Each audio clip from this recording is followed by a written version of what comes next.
Students, we are learning object and class in Java. We already learned in previous lecture how to define a class, how to define any method, and how to use it, and how to create main method. So now we will learn accessing instance variable and calling instance method. So instance variable and instance method are accessed via object. They can be referred by using dot operator. Remember, they can be referred by using dot operator.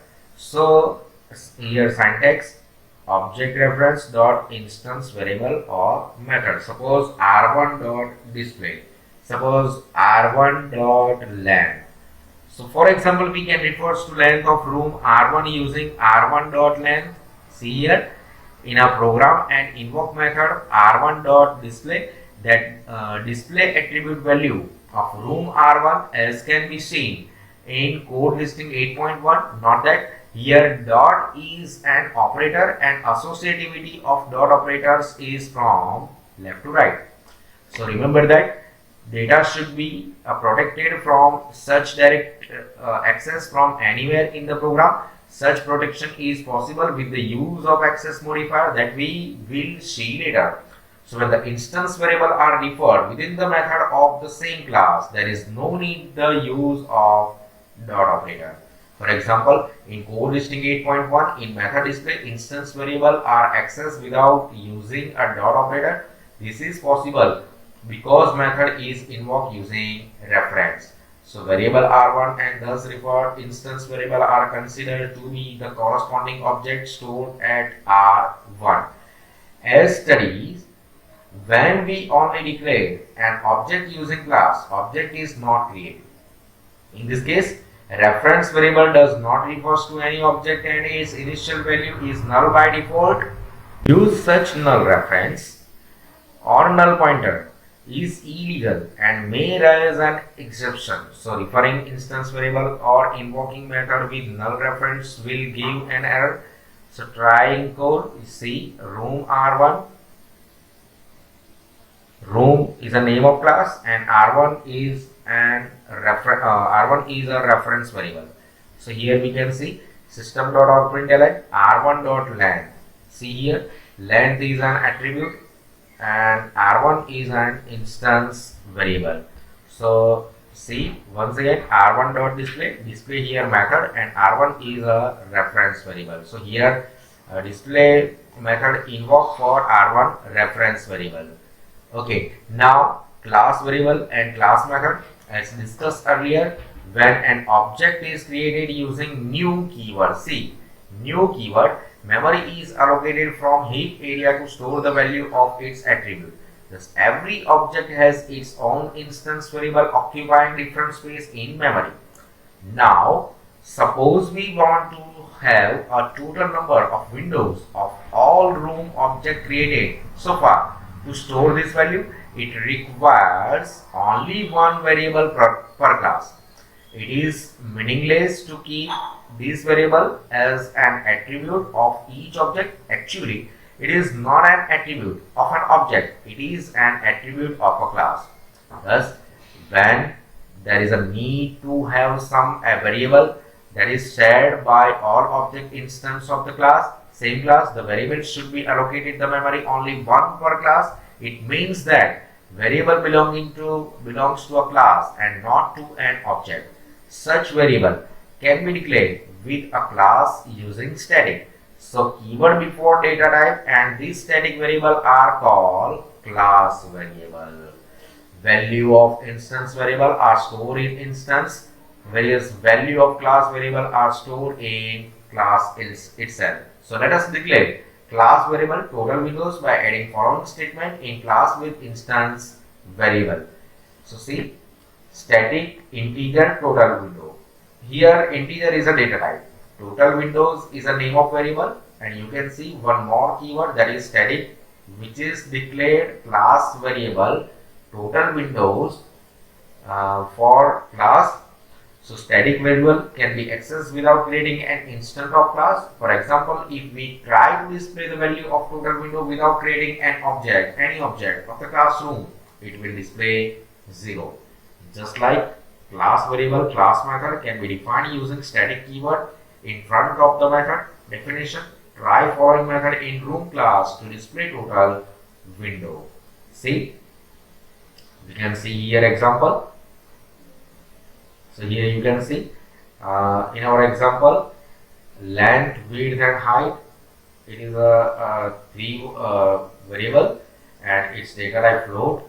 You can see and windows, its data type byte, but you can see total windows, one more variable defined here which have integer data type and use static keyword. So it means total window is a class variable. Total window is declared as class variable.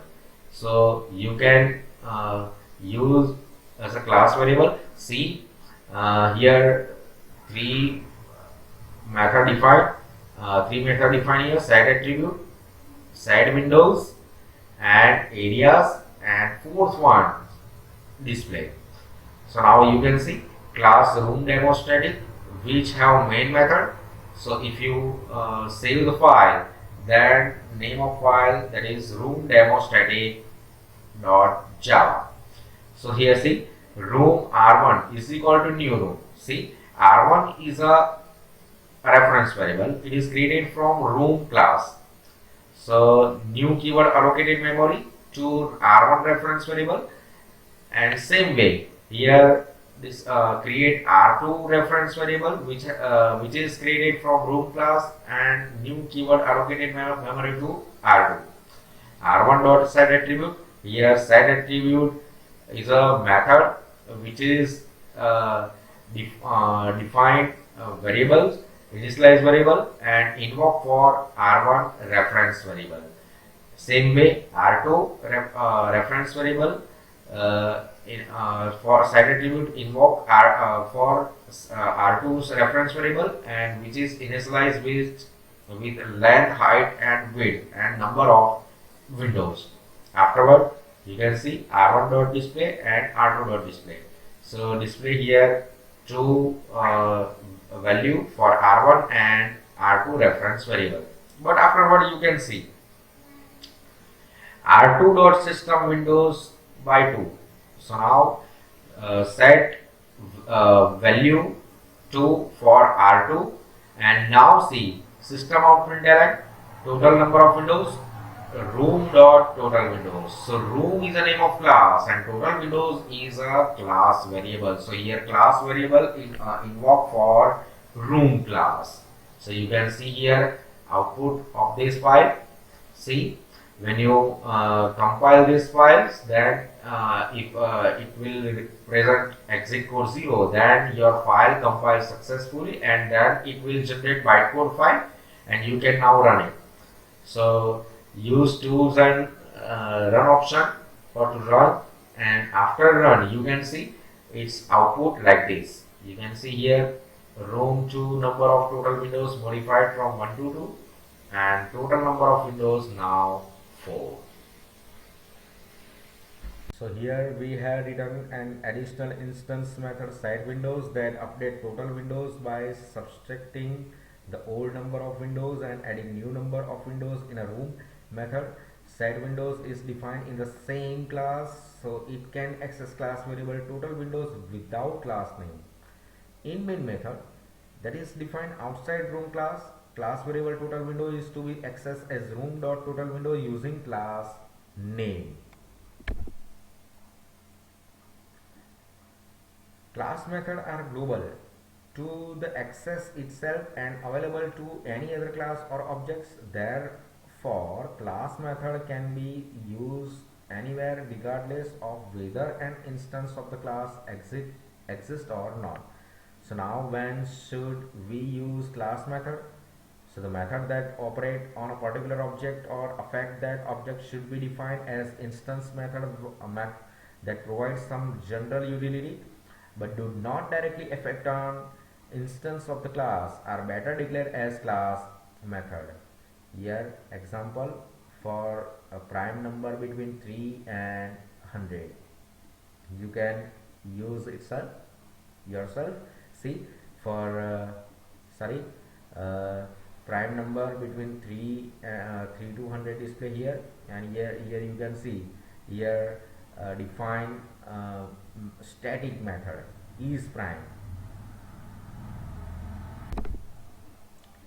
So here points to be remember: class variable and class method can be accessed using a class name or reference variable. To increase readability, it is advised to access with class name. Class variable and class method can be accessed from instance method also. Instance variable and instance method can't be accessed from class method, as class method do not belong to any object. Now here define classification of variable to declare in class. So there are three types of variable we can use in Java: local variable, instance variable, and class variable. See, for local variable defined inside method or block are called local variable. Formal parameters of the method are also local variables. They are created when the method or block is started and stored when the method or block has complete. Local variable are not initialized by default value. Same way, instance variable. We know very well about instance variable. In our example, R1, R2 are instance variable or reference variable which is defined from class room. So instance variable are variable defined within a class but outside any method. So these variables are allocated memory from heap area when an object is initialized, means create. Instance variable are initialized by default value. Third variable, that is class variable. Class variable are variable defined within a class, so outside any method, with a, remember, static keyword. These variables are allocated memory only once per class and is shared by all its objects. Class variables are initialized with default value. So we can use three types of variable: local variable, instance variable, and class variable.